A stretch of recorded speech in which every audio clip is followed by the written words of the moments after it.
Hello, all you wonderful fools. It's time for the Mizzah Tee Show. All aboard! Here we go, let's start the show. Hosted by Mizzah Tee. Nintendo video games are the favorite ones for me. News and reviews, some gameplay too. Battling drones is what I do. MIZZAH is the show by Mizzah Tee. It's the show by Mizzah Tee. Hey there, fools. Mizzah Tee here, and I'm happy. Why am I happy? Because of the resurgence, or at least the seeming resurgence, of 3D platformers. And as we all know, we got Ukulele to look forward to, coming from those cool dudes at Platonic Games, former members of Rare. And we also got A Hat in Time, which just looks like a gorgeous 3D platformer with some cool gameplay elements. I love it. It looks great. I can't wait for that thing to drop. And of course, recently, we got Freeze Me on the Wii U eShop. Now, it's been on Steam for a little bit, but it finally came to Wii U. And the cool thing is, the makers of this game didn't just port it over. They actually did some work and, decided to support the Wii U's features. One being the gamepad. One of the gameplay elements in the game is that you can freeze objects to platform or jump on them, or just freeze enemies to defeat them. But being able to freeze platforms and objects adds to the gameplay. Like I said, you can do so just by touching them on the touchscreen on the Wii U gamepad. You can use the Wii Remote as a pointer to what you want to freeze and tap on that. And you can obviously also use the Pro Controller as well. So I've had some playtime with the game. I played it for about 2 hours to get a feel of it. And here are my early impressions of the game. It's pretty damn cool. Let's start with the negatives, if you will.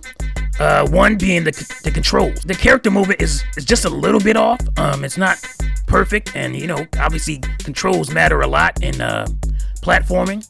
And I think mostly it's the camera that gets in the way and not so much the controls, because you'll make a jump, then the camera will shift and it'll feel like it was the control, but it's not really the controls, it's the camera.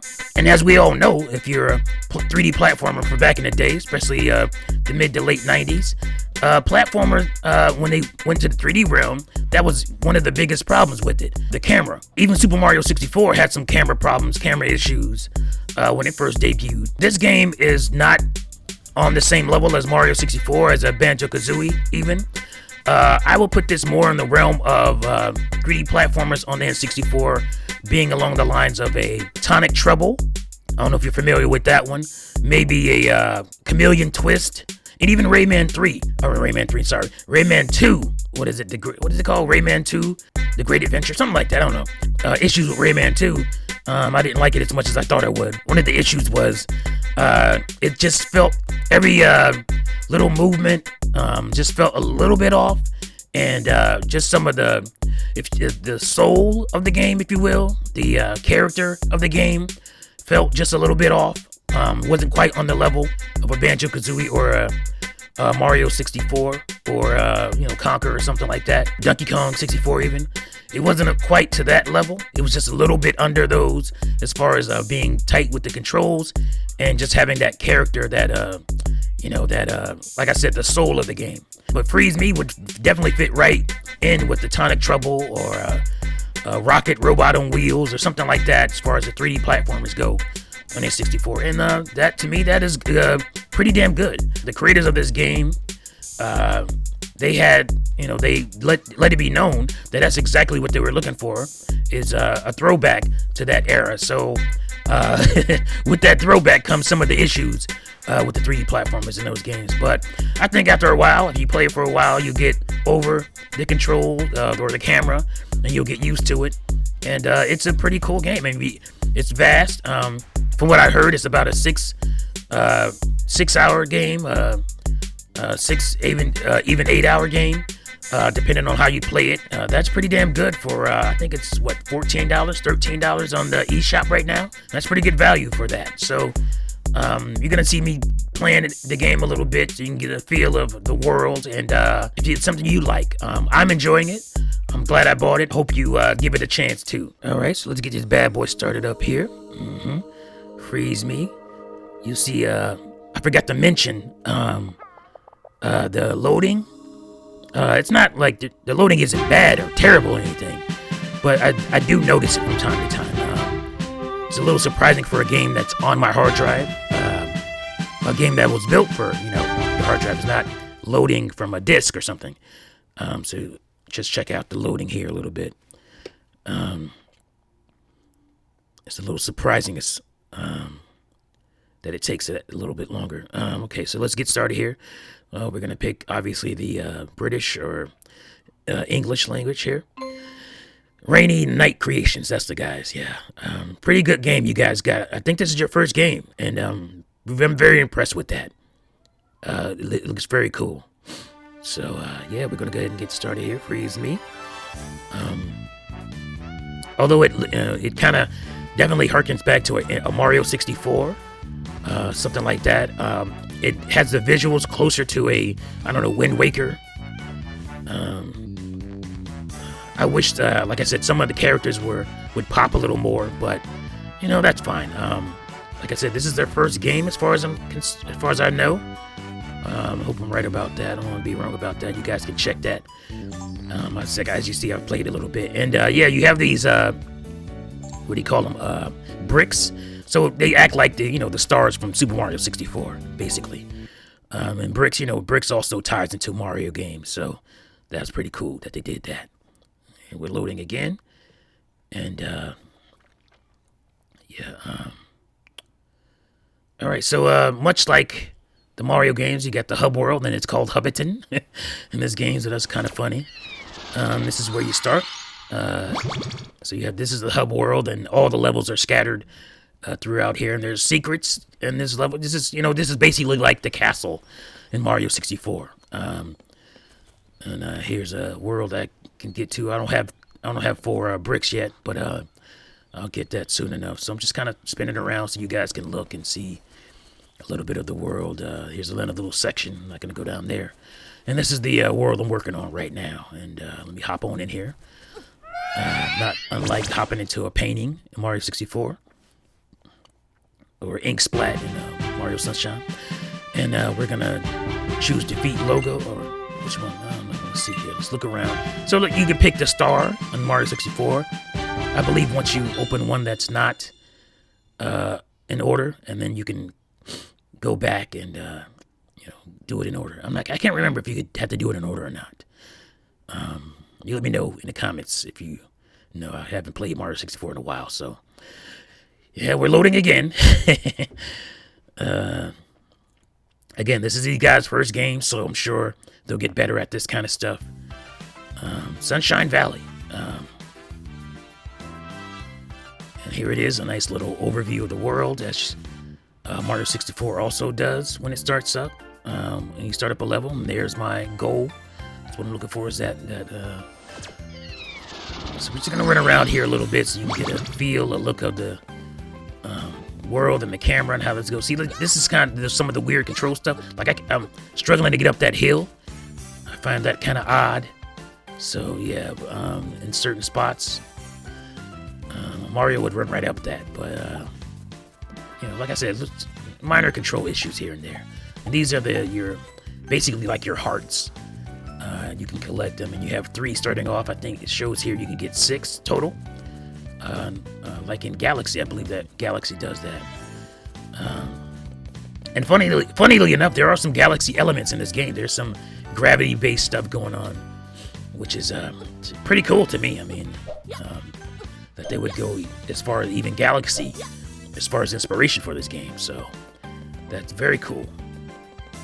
Yeah, you can see your spinning platforms. This is very much like your typical 3D platformer from back in the day. Here I'm having a little bit of issue getting up this hill. You're supposed to slow down when you're going up a hill, but I think there were some that I couldn't even get up. I started sliding back down, and it wasn't like a really steep one. It was just one like that. So minor problems, minor issues, like I said. And it's funny, you can talk to these guys and they have this weird little garble voice, like from the Banjo-Kazooie games, the little garble voice. So yeah, he's telling me about issues because the monsters showed up, or the bad guy, and Fat Cat. Fat Cat is the, I think that's his name. It has something to do with him being a fat cat. But he's the main bad guy you saw. You can see, you'll see later, flags of him fluttering in the wind. This is one I collected already. So let's skip past this. But yeah, that's just showing you how to freeze. You get to see how to freeze objects and then use them as platforms, even enemies. So that's a cool little gameplay element, like I said earlier. Let's skip ahead here. And this is one of my little pet peeves, is that once you get your star or whatever, instead of just, being able to do that celebration, you come out here to the Hubbardston world, and then, you get the, you get after a loading screen, you get this little celebration screen that shows you your time and all that stuff, your score, and then you save it. And you would have liked to have that happen once you got the star, or the brick, and then you just come back out to this world and not have to wait for that all over again. So again, minor issue. Something that they may even be able to patch, but like I said, it's pretty minor. I don't know if they'll go through that. So all right, so we're going back in and we're gonna defeat Logalo.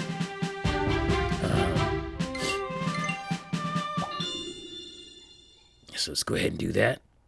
We're loading again. Sunshine Valley. And every time you collect or pick a brick to choose, it'll show you where your goal is. And right there that's Logalo, the main bad guy. I think it's the main bad guy in this level. Might be others. Like I said, I'm not far enough. So I'm going to go this route. Just want to show you a little bit of the world again. I'm going to talk to this guy in this little store here. Yeah, Fat the Cat. He's called Fat the Cat. And I think your name is like L. Something really simple, like M. I can't remember. So let's just look around here. I like the art style of the game. The textures are really clean. There's Fat the Cat there. There's his flag, like I said. He's fluttering in the wind. The thing about the camera is that it cooperates with you as long as your character is pointed in that direction. But if like I'm saying, if I'm looking in one direction and I'm trying to turn the camera around, it'll slowly go around, but it'll feel like it's on a spring. So it'll go around, but if you let go of the analog stick controlling the camera, it'll quickly zip back around. It's like I said, it feels like the camera's on a spring and it's fighting against you as you're turning it sometimes. So, but if if you move your character, the camera will cooperate with you more. And there are sections in the game where the camera is locked, and that's for specific type of platforming. There's some side-scrolling stuff, which I thought also was pretty cool. You go from 3D to side-scrolling sections, so that's pretty cool. So yeah, that's it. That's all I'm gonna show you for the gameplay here. I'm gonna run up and defeat Logalo. And again, you have to use your freeze element, your freeze gameplay element to you gotta. Sometimes I kept forgetting to use that, and I was having trouble doing things. But then I realized, oh yeah, I got this freeze ability, and that's when I remembered to start how to figure things out. So yeah, like I said, I'm enjoying the game. I'm happy that 3D platformers are coming back. One of my favorite genres of all time is the platformer, and probably my favorite genre of all time. And the 3D platformers I really loved back in the 90s. N64 being my favorite console of all time, had plenty of those and great ones. So yeah, fools, check the game out. I implore you to check it out. Like I said, I mentioned the issues here. If you think those are too big an issue to deal with, then I wouldn't buy it. But if you're a 3D platformer fan and veteran from back in the day like myself, you're used to that stuff, so it'll fit right in. So, all right, fools, that's it for this one, and I'll see you next time. Peace. Oh yeah, one more thing. Play Nintendo, fools.